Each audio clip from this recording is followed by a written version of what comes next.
Good afternoon everyone. सो कैसे हैं आप सभी लोग? आई होप सब लोग अच्छे होंगे। तो हम आज डिस्कस करने जा रहे हैं रिसर्च मेथोडोलॉजी का फिफ्थ एमसीक्यू। अपलोड कर लेते हैं डॉक्यूमेंट। जिसे भी तैयारी करना है अभी भी टाइम है, 10 दिन का है। डीडीयू वालों का तो जल्दी है, बाकी एलयू वालों का 10-15 दिन का टाइमिंग है। तो जो भी अच्छे से तैयारी करना चाहते हैं और कोर्सेज नहीं लिए तो अभी जाए परचेज करें courses from LU update app, जो कि हमें लग रहा है 28 से 30 लेक्चर होंगे, उनको करना है। और जो भी एमसीक्यू रेगुलर हम करा रहे हैं उतना अगर करोगे तो जो रिसर्च मेथोडोलॉजी का सेक्शन है वो अच्छे से क्वालिफाई कर लोगे तुम लोग। ठीक है, कोई भी डाउट होगा क्लास में पूछ लेना। तो बैच अभी भी चालू है। और डीडीयू अपडेट, डीडीयू यूनिवर्सिटी वाले जो भी बच्चे हैं वो भी ले सकते हैं, बट उनका जो वीडियो अपलोड होगा जो भी उनको, वो राहुल सर से डिस्कस कर लेना। वो यूट्यूब पे देखने के लिए आप लोग को डीडीयू अपडेट जो यूट्यूब चैनल है उसे फॉलो करना पड़ेगा। ठीक है,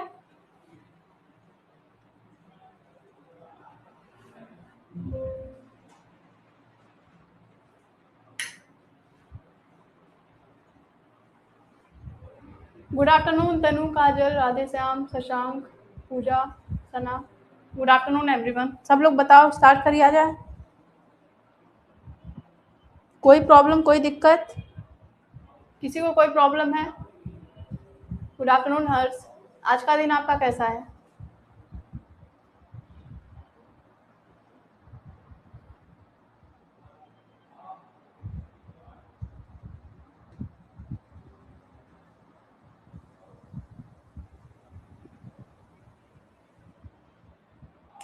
एमसीक्यू के साथ तुम्हें मैराथन नहीं लग रहा है पूजा?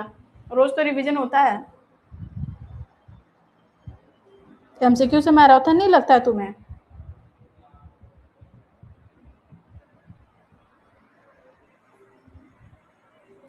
अब टाइम कम है तो एमसीक्यू सॉल्व करो, मैराथन क्या करोगे? गुड आफ्टरनून प्रिया।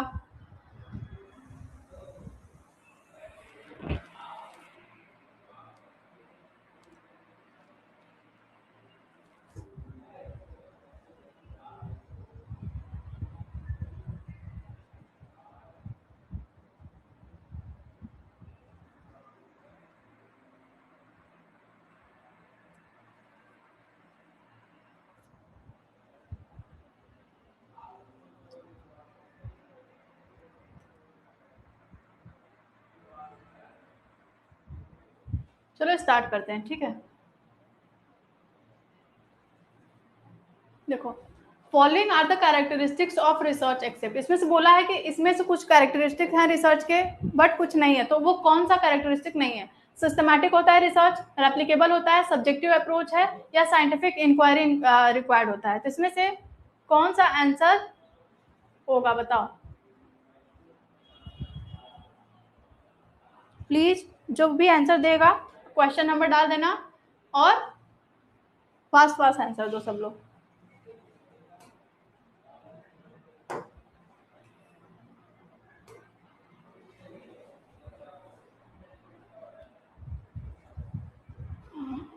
Very good everyone. Radhe Shyam, Shweta, Shashank, तनु।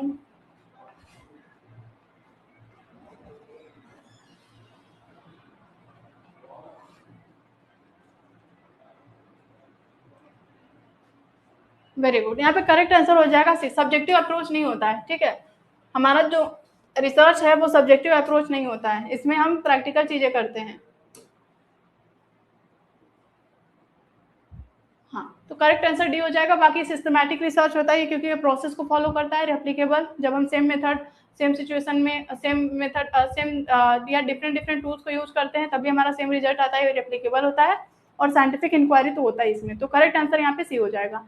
92 का देखो, increase exercise is likely to burn more calories is what type of correlation.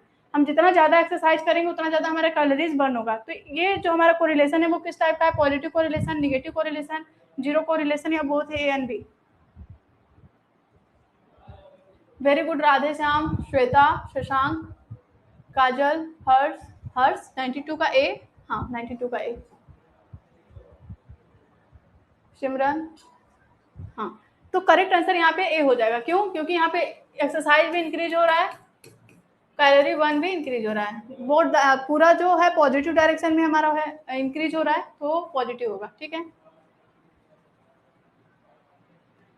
Third देखो, an example of scientific knowledge. Scientific knowledge का एग्जाम्पल इसमें से कौन सा है? Social belief, theology, laboratory and field experiment और none of the above.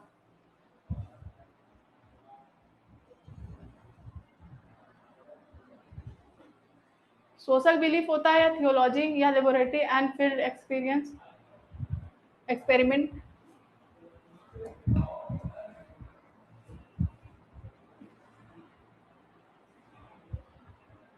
Very good everyone, very good. Radhe Shyam, Harsh, Pooja, Simran, Shashank, Kajal, Priya, Tanu. हाँ, यहाँ पे लेबोरेटरी जो हम लैब में करते हैं, जो केमिकल रिएक्शन ये सारी चीज़ें करवाते हैं, और फील्ड एक्सपेरिमेंट जो भी करते हैं, ये हमारे क्या होते हैं? साइंटिफिक नॉलेज होते हैं। ठीक है, एग्जाम्पल है किसका? साइंटिफिक नॉलेज का। नेक्स्ट देखो, a research instrument giving a inconsistent result है। अगर कोई भी रिसर्च इंस्ट्रूमेंट है और वो इनकंसिस्टेंट रिजल्ट दे रहा है, मीन्स डिफरेंट रिजल्ट दे रहा है। यहाँ का क्या मतलब है? डिफरेंट रिजल्ट दे रहा है। हर बार हम एक्सपेरिमेंट कर रहे हैं और बार बार डिफरेंट रिजल्ट दे रहा है, तो उससे क्या होगा? High reliability, high validity, low reliability या नन ऑफ द अबव?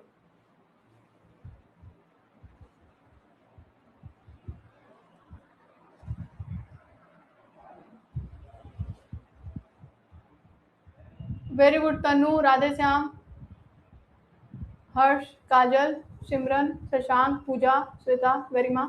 हाँ, करेक्ट आंसर हो जाएगा। रिलायबिलिटी नहीं है, लो रिलायबल होगा। ठीक है, क्योंकि इनकंसिस्टेंट या डिफरेंट रिजल्ट दे रहा है। नेक्स्ट पे चलते हैं। Research problem is primarily chosen depending upon. जो रिसर्च प्रॉब्लम है वो हम किस पे चूज करते हैं, किसके बेसिस पे चूज करते हैं? It relevance, availability of literature, availability of fund या नन ऑफ द अबव? हम किसके बेसिस पे अपने रिसर्च प्रॉब्लम को सेलेक्ट करते हैं? लिटरेचर रिव्यू के बेसिस पे, या उसका रेलिवेंस है आज के टाइम में इस वजह से, या फंड अवेलेबल है इस वजह से?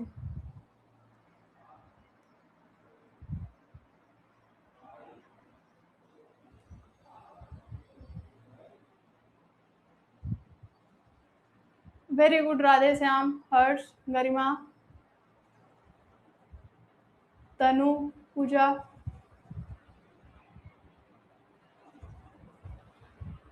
प्रिया, लिटरेचर रिव्यू नहीं होगा बेटा, ए होगा। काजल, शशांक, श्वेता, हाँ, यहाँ पे करेक्ट आंसर ए होगा। हम रिसर्च इसलिए करते हैं, सबसे पहले इसलिए कि जो भी आज के समय में इसका रेलिवेंस है, इसकी ज़रूरत है, इसका यूज है, इस वजह से हम रिसर्च प्रॉब्लम, ऐसा प्रॉब्लम सर्च करते हैं जो लोगों के काम में आ सके, जो किसी प्रॉब्लम का सोल्यूशन बन सके। ठीक है, तो करेक्ट आंसर यहाँ पे हमारा ए हो जाएगा। नेक्स्ट देखो, identify the characteristics of good research. Good research का क्या कैरेक्टरिस्टिक है? It can be replicated and doable. जो हमारा गुड कैरेक्टरिस्टिक होना चाहिए वो क्या होना चाहिए? रेप्लिकेटेड होना चाहिए, बार बार दोहराया जा सके, और डूएबल होना चाहिए। ठीक है, बाकी इट जनरेट न्यू क्वेश्चंस और cyclical in nature. It is systematic होना चाहिए।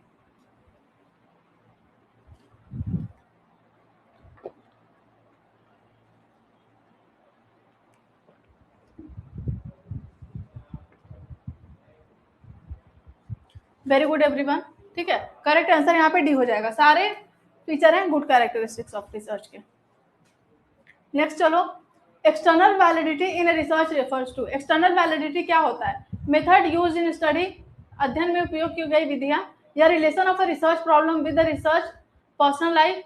जो रिसर्च प्रॉब्लम है वो किससे रिलेटेड है? रिसर्चर के पर्सनल लाइफ से, या extent of generalization that result provide, या all of the above?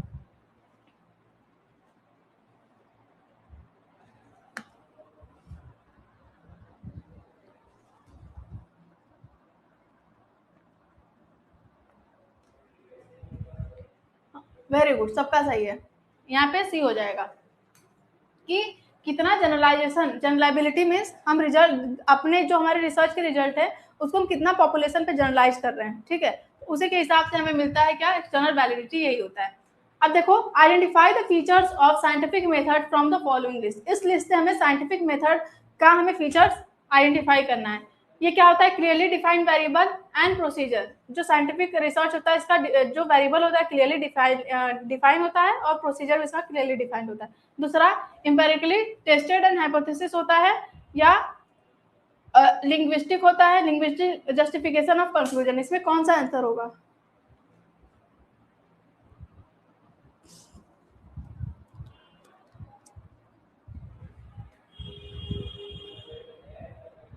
Very good Radhe Shyam, Shashank, Kajal, Tanu, Simran.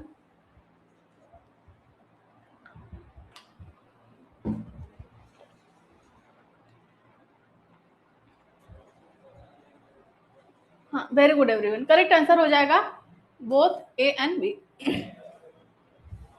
Next देखो, identify the characteristic of good research topic. हमारा गुड रिसर्च टॉपिक जो होता है उसका क्या कैरेक्टरिस्टिक होना चाहिए?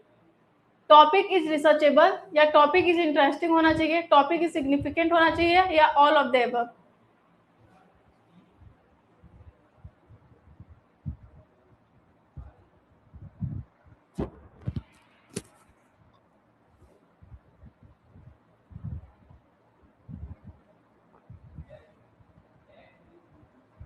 वेरी गुड एवरीवन, सबका सही है। तो यहाँ पे करेक्ट आंसर यहाँ पे डी हो जाएगा। 100 देखो, research finding is authentic if it's. Research finding authentic कब होगा? जब वैलिड होगा, ऑब्जेक्टिव होगा, या ओरिजिनल होगा, ऑल ऑफ द अबव। ये तो बहुत इजी क्वेश्चन है। 100 का भी डी। वेरी गुड एवरीवन,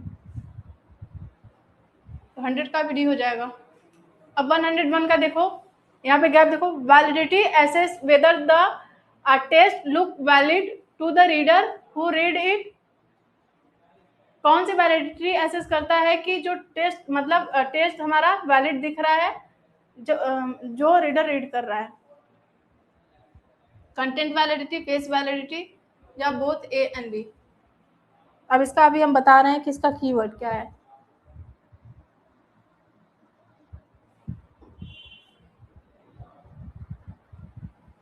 तनु वेरी गुड, राधे श्याम नहीं, Harsh very good, Kajal very good, Shashank very good, Shreya very good, सबका सही है।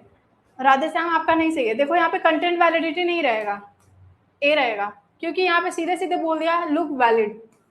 लुक वैलिड में क्या आता है हमारा? Face validity. देख के ही पता चल रहा है कि हमारा जो रिसर्च है वो वैलिड है।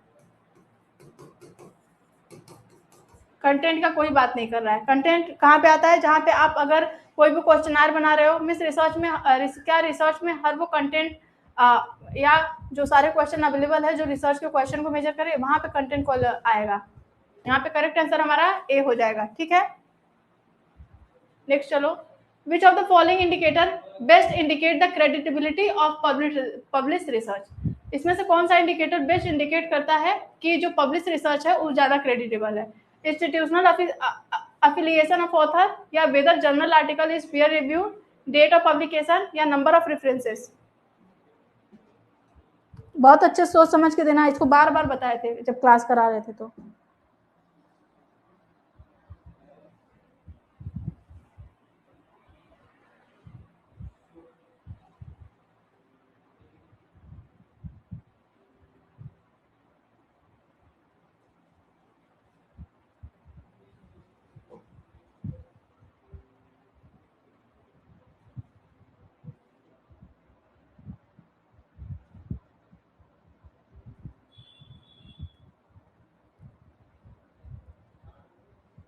हाँ, वेरी गुड एवरीवन। पूजा ए नहीं होगा, बी होगा। पीयर रिव्यू हुआ है कि नहीं? पीयर रिव्यू क्या होता है? एक्सपर्ट द्वारा मीन्स उस रिसर्च या जो भी हमारे पब्लिश रिसर्च है उसका क्या होता है, उसको सब लोग देख लेते हैं, उसकी क्वालिटी को इंश्योर कर देते हैं। ठीक है, एक्सपर्ट द्वारा, तो वो अच्छा माना जाता है, क्रेडिबल भी माना जाता है। तो करेक्ट आंसर यहाँ पे बी हो जाएगा। नेक्स्ट देखो, रिसर्च इज पर्पजफुल होना चाहिए, सिस्टमैटिक एक्टिविटी होना चाहिए, या primarily conducted for a purely academic purpose, या रैंडम अनप्लान्ड प्रोसेस होता है, या ऑल ऑफ द अबव? ये वाला क्वेश्चन ऑलरेडी हमने कर चुका है पहले क्लास में, हम लोग कर चुके हैं ये वाला class question.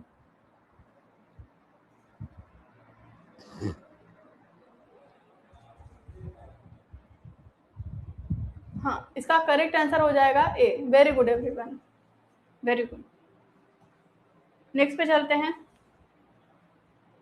Research is continuous process of checking and rechecking, evaluating and analyzing and repeating the entire process over and over again. This characteristic of research is called, ये वाला भी हम लोग कर चुके हैं। रिसर्च को हम बार बार रिपीट कर रहे हैं, अगेन एंड अगेन, उसको हम क्या कहते हैं? Very good Priya, Garima, Radheshyam, Harsh, Shashank, Kajal. Cyclical in nature होता है, ठीक है, इसको हम एक्सप्लेन कर ही दिए कि साइक्लिकल क्यों होता है। नेक्स्ट देखो, ऑब्जेक्टिविटी इन अ रिसर्च इम्प्लिस, जो ऑब्जेक्टिविटी होता है रिसर्च में वो क्या इम्प्लिस करता है? एग्जैक्ट जजमेंट ऑफ ट्रूथ या रेप्लिकेबिलिटी या क्वालिटी ऑफ डेटा?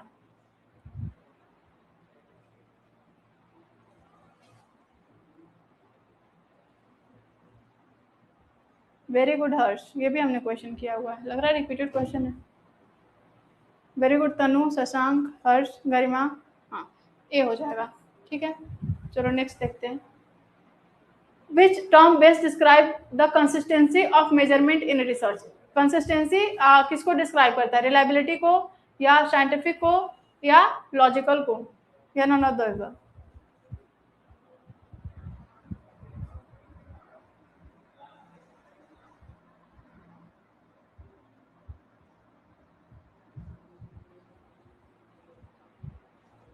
हाँ, वेरी गुड तनु, काजल, हर्ष, श्रेया, गरिमा, शशांक, राधेश्याम, प्रिया।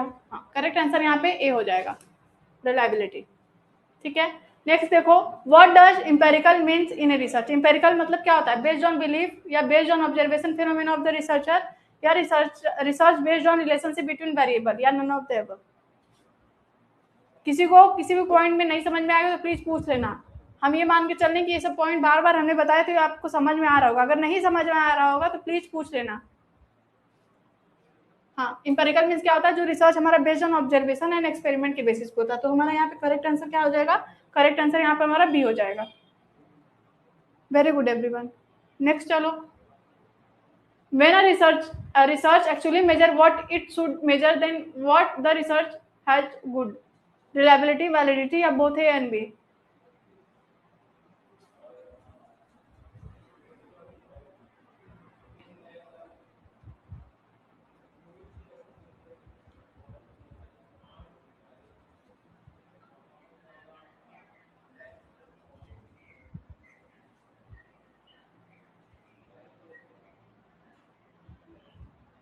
शशांक सी नहीं होगा, बी होगा। वैलिडिटी का मतलब होता है कि research is intended to measure what is,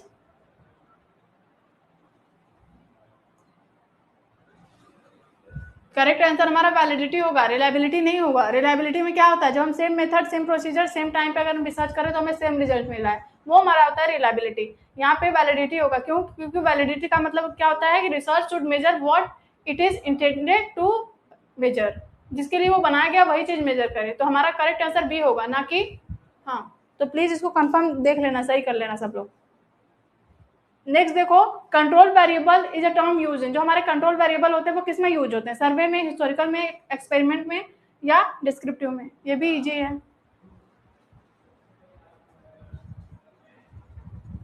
very good तनु, हर्ष, श्रेया, शशांक। हाँ, यहाँ पे सी हो जाएगा। एक्सपेरिमेंट में हम independent variable, dependent variable, extraneous variable, intervening variable और कंट्रोल वेरिएबल की बात करते हैं। नेक्स्ट चलो, replication in research means give reader enough detailed information that researcher can repeat it or keeps researcher honest या give other confidence in research, all of them. replication का replication, अगर research हमारा replicable है तो इसमें क्या क्या important होता है? इसमें अगर replicable है तो वो क्या क्या करता है? वेरी गुड हर्ष, श्रेया, काजल। अगर रेप्लिकेबल है तो ये सारे उसके एडवांटेज होंगे, ठीक है। ये तो कल ही हम समझाए थे।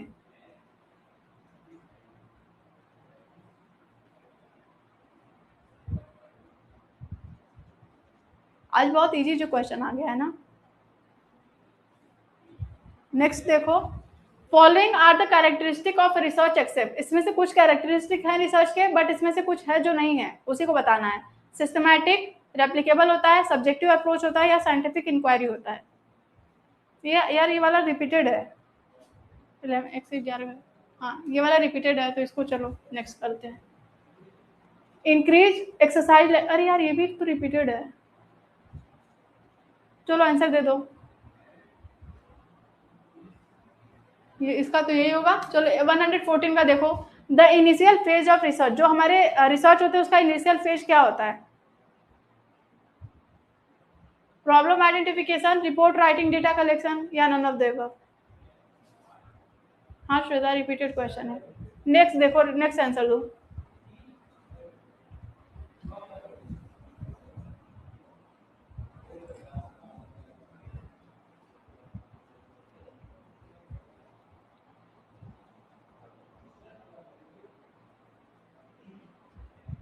हाँ, सबसे पहला होता है कि हम टॉपिक या प्रॉब्लम को आइडेंटिफाई करते हैं। Next, which of the following related with the problem formulation, इसमें से कौन, which of the following not related to the problem formulation, अगर हम प्रॉब्लम को फॉर्मुलेट कर रहे हैं या प्रॉब्लम को सेलेक्ट कर रहे हैं तो इसमें से कौन सा नहीं होगा? सिलेक्शन ऑफ रिसर्च एरिया, या डिससेलेक्ट broad area into sub, dissect broad area into sub area, data analysis, या नन ऑफ द अबव? इसमें से कौन सा नहीं होगा अगर हम प्रॉब्लम को फॉर्मुलेट करना चाहते हैं? तो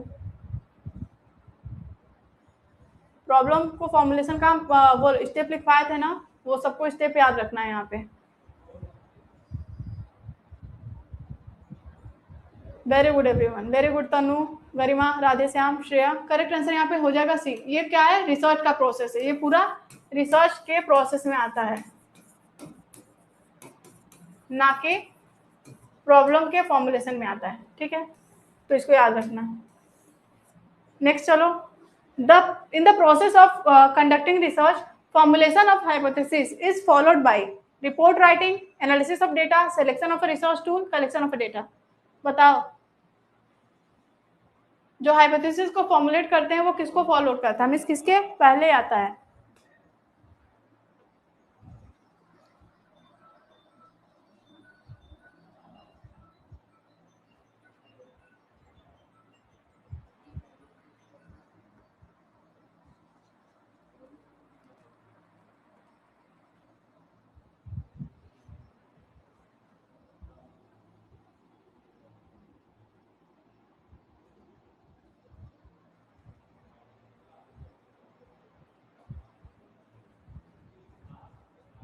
वेरी गुड। ये जब हम डेटा एनालिसिस करते हैं, अरे सिलेक्शन ऑफ रिसर्च टूल को हम क्या करते हैं तब हम करते हैं। ठीक है, एनालिसिस ऑफ डेटा में नहीं करते हैं, सिलेक्शन ऑफ रिसर्च टूल में करते हैं। ठीक है, अच्छा एक होमवर्क है तुम लोग का, हम जब हम पढ़ा रहे थे ये, तो थ्योरी में हमने हाइपोथेसिस का भी पार्ट इंक्लूड कराया था। वहाँ पे देखना जाके कि ये डेटा एनालिसिस में आता है प्रोसेस ऑफ हाइपोथेसिस, जो हमारा हाइपोथेसिस सेटिंग आता है फॉर्मुलेशन का, या किसी और स्टेप में। कल हमको बताना, जैसे हम क्लास स्टार्ट करेंगे तो बताना कि जो हाइपोथेसिस है, हाइपोथेसिस फॉर्मुलेशन किस स्टेप में आता है प्रोसेस के। प्रोसेस ऑफ रिसर्च देखना, उसमें पता चल जाएगा। Next question, literature review is done before defining problem, after defining problem, both A and B, and none of the above?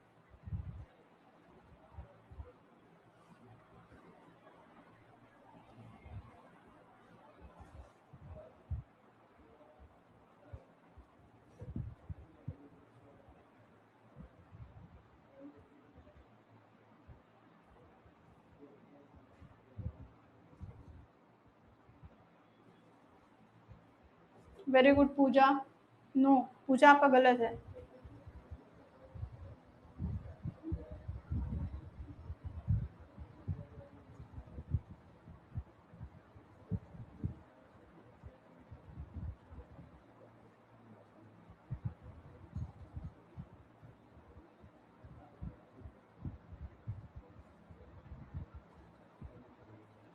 नहीं, इसका करेक्ट आंसर सी होगा। हम अगर प्रॉब्लम को सेलेक्ट कर लिए हैं, प्रॉब्लम में पता चल गया कि हमारे रिसर्च का टॉपिक क्या होगा। रिसर्च का टॉपिक के पहले भी हम लिटरेचर रिव्यू करते हैं, बाद में भी करते हैं। बाद में हम इसलिए करते हैं ताकि हमें पता चल जाए कि जो भी रिसर्च मेथोडोलॉजी यूज हुआ है, ठीक है, मेथड क्या यूज हुआ है और कहाँ-कहाँ से रेफरेंसेस लिया गया है, वो सारे पेपर को पढ़ने के लिए कि और कौन सा पेपर पढ़ें। तो जब भी हम पेपर पढ़ते हैं, लिटरेचर रिव्यू करते हैं, तो उसमें सारे रेफरेंस दिए होते हैं, उसके थ्रू हम पेपर पढ़ते हैं, ठीक है। तो हम पहले भी लिटरेचर रिव्यू करते हैं, प्रॉब्लम के पहले भी और प्रॉब्लम के बाद भी, ठीक है। करेक्ट आंसर यहाँ पे C both A and B हो जाएगा। नेक्स्ट देखो, questionnaire survey and a mail questionnaire come under primary data, secondary data, both A and B या पर्सनल डेटा।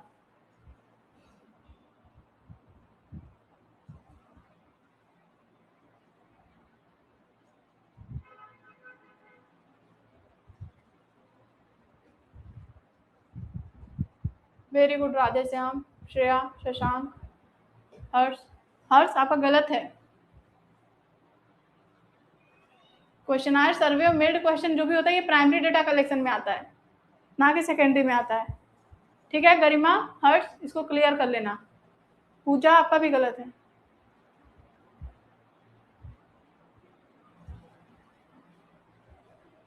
अब याद भी रख लेना इसको, कभी गलत भी मत करना कि क्वेश्चनायर जो हो गया सर्वे और मीडिया मेल क्वेश्चनायर जो होता है, जो हम मेल करते हैं क्वेश्चनायर को, सर्वे चेंज होता रहता है। सर्वे जो हम सर्वे करने जाते हैं तो हमारा प्राइमरी डेटा कलेक्शन मेथड है ना। जो हम सर्वे करने जाते हैं उसमें क्या होता है, जो सर्वे होता है, जो मान लो जो रिसर्चर होता है खुद सर्वे करने जाता है, तो जो हम खुद से सर्वे अब सर्वे हम अगर करेंगे क्यों, जब हमें एग्जिस्टिंग डेटा को यूज करना है, तो हम सर्वे इसीलिए करते हैं ना कि हमें न्यू डेटा मिले। जब भी हम न्यू डेटा कलेक्ट करने जाते हैं तो हमारा प्राइमरी डेटा होता है, प्राइमरी डेटा होता है तो ये प्राइमरी हमारे सोर्स प्राइमरी डेटा में आता है। तो सर्वे तो हम इसीलिए करते हैं ना कि हमें न्यू ट्रेंड पता चले, ये हमारे प्राइमरी डेटा के अंदर आता है। समझ आ गया हर्ष?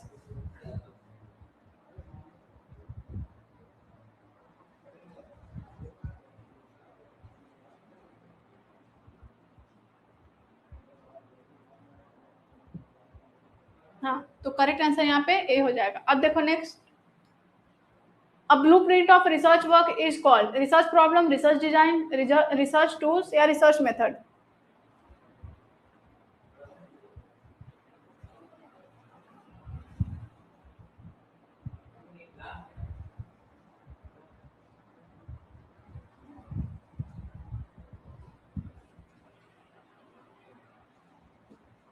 Very good Shashank, Shreya, Kajal, Harsh, Tanu, Radheshyam, Shweta.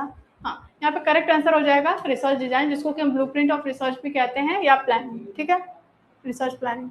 Next देखो, research design involve following. Research design में क्या क्या आता है? Objective of research study, selection of a method of data collection या tools for data collection, all of them. इसमें क्या क्या हम करते हैं रिसर्च डिजाइन में?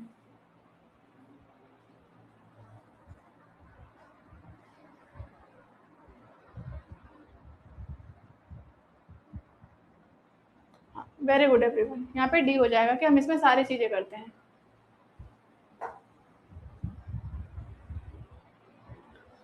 अब बताओ, किसी को कुछ पूछना है? पूछ लो सब लोग, जिसको जिसको जो पूछना है।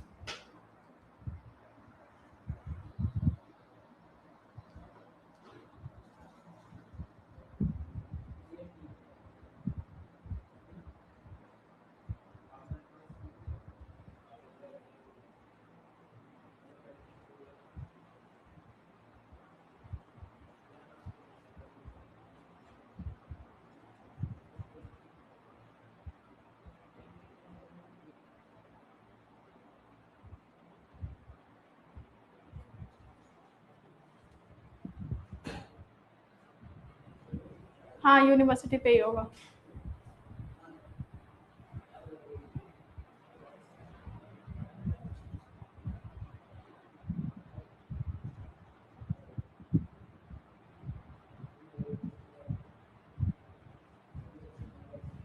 ठीक है, thank you everyone.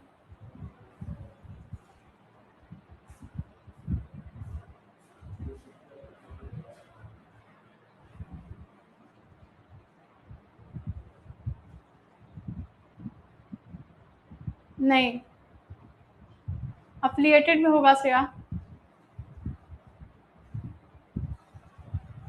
Thank you पूजा। हाँ तनु, मिल सकते हो आप, आ जाना, मिल लेंगे।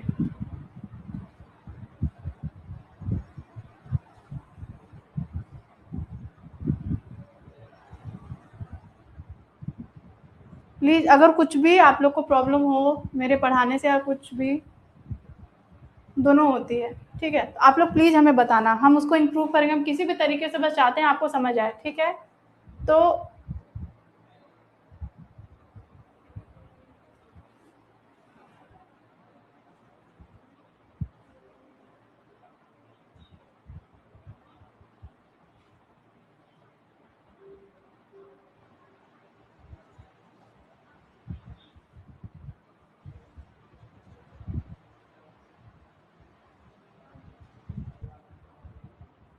थैंक यू तनु।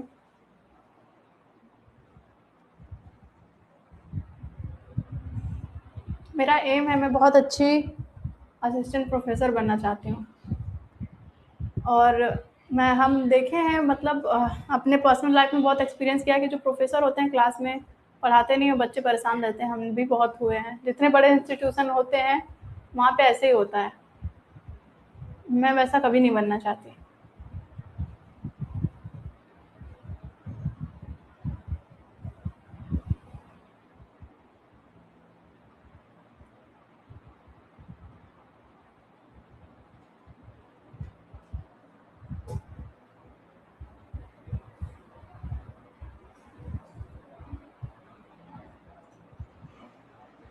ठीक है, फिर क्लास को एंड करते हैं।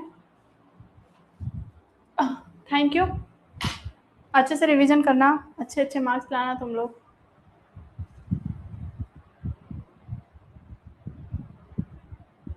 थैंक यू काजल। ठीक है, थैंक यू, बाय-बाय।